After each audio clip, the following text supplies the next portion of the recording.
tireurs, bonjour. Aujourd'hui, je vais vous présenter l'ISSC MK22 en 22 longs riffs. Donc avec, on fera un petit démontage pour le nettoyage juste après le tir. Donc c'est une arme australienne si je me trompe, de calibre 22, avec un bipied rajouté et un pointeur point rouge, le Strike Fear 2. Donc ça, on y reviendra un peu plus tard. Chargeur, celui-ci c'est un 22 modifié, sinon législation 10 coups. Donc dans l'ensemble, une très bonne arme.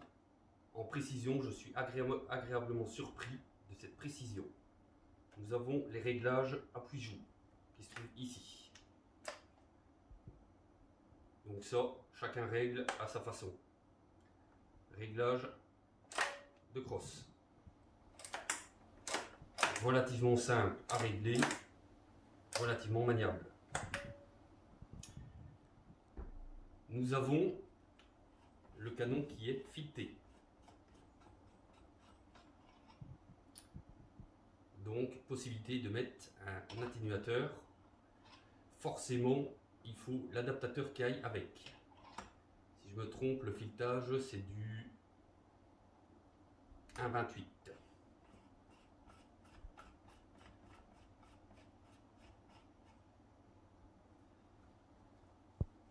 Donc, nous avons ici le levier d'armement.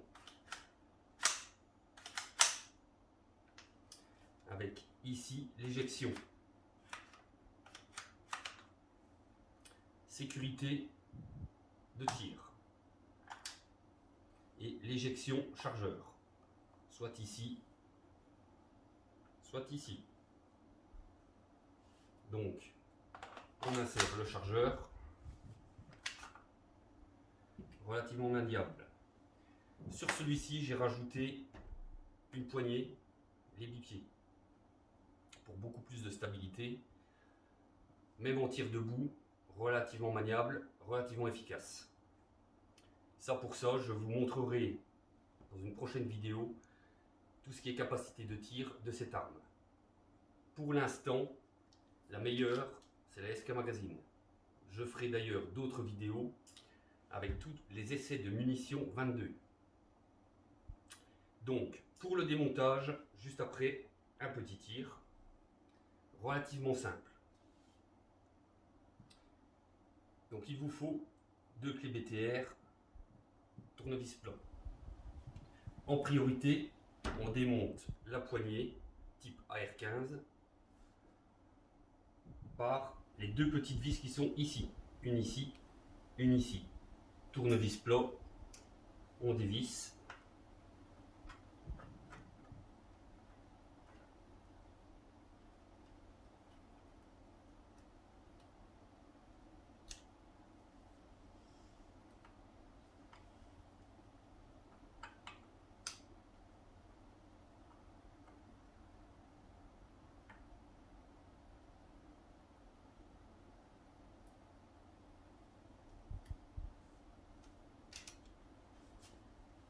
On repousse la vis de derrière.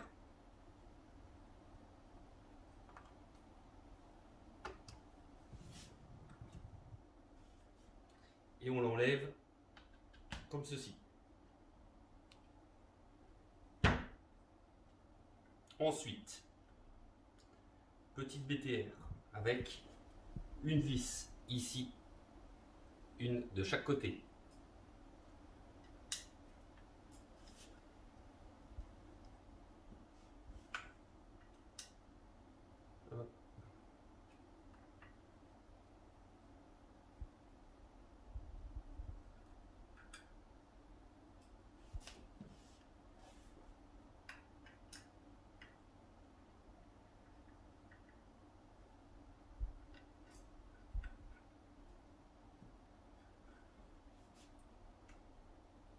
Ensuite, la crosse sur ce modèle-là étant repliable, il nous reste une plus grosse vis, si vous voyez, juste ici. Par contre, bien maintenir, car il y a le ressort de culasse à l'arrière.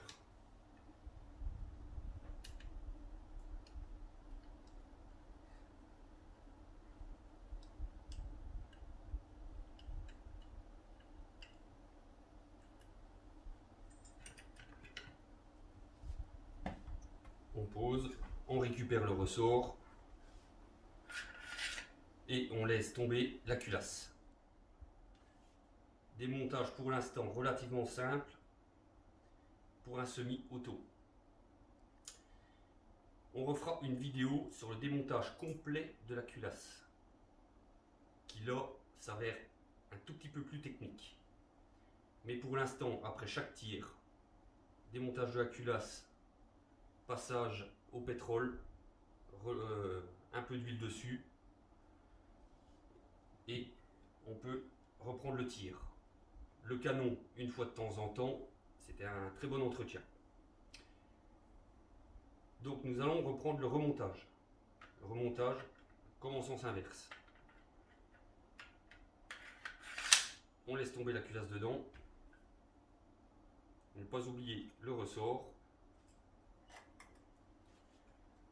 Remise en place de la crosse.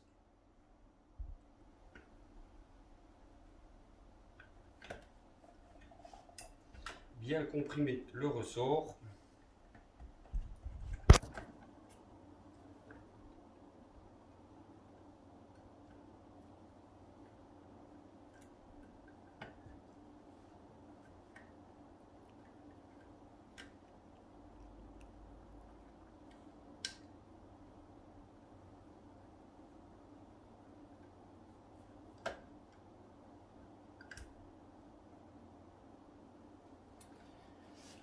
Ensuite, remise en place des petites vis latérales.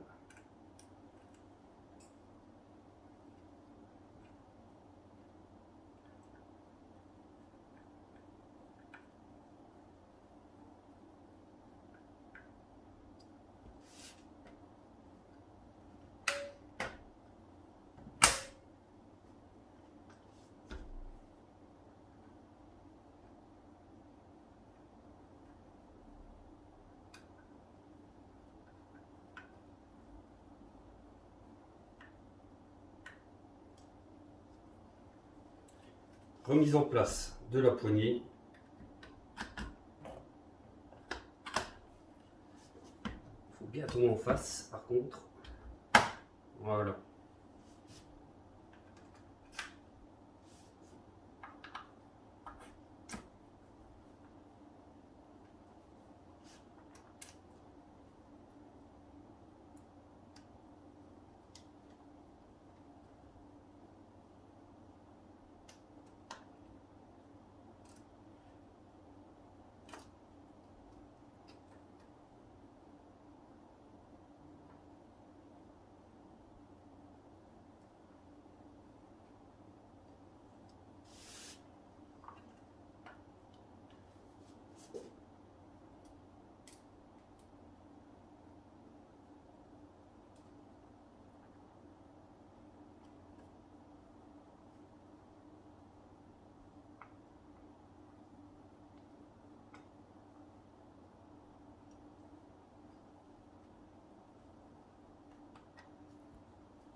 Voilà, le remontage est effectué et c'est aucun souci.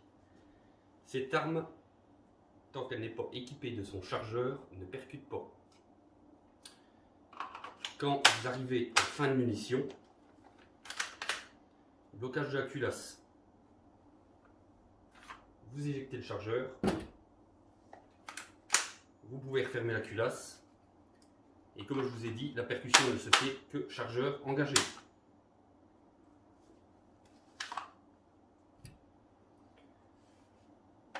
Donc, comme je vous ai montré tout à l'heure, il y a la poignée, la crosse rabattable pour en faire une carabine courte. Bon, j'en vois pas bien l'utilité, car pour un tir, on se sert toujours de la crosse pour un tir de précision. Comme je vous ai dit, agréablement surpris par la précision, on tient une pièce de 10 centimes à 50 mètres, sans aucun souci avec cette munition-là pour l'instant. Je reviendrai plus tard sur d'autres tirs pour essai de munitions. Si vous avez des munitions à vouloir essayer sur ce type d'arme, il n'y a aucun souci, je peux vous le faire et je vous donnerai les résultats quand bien sûr les clubs seront rouverts avec impatience.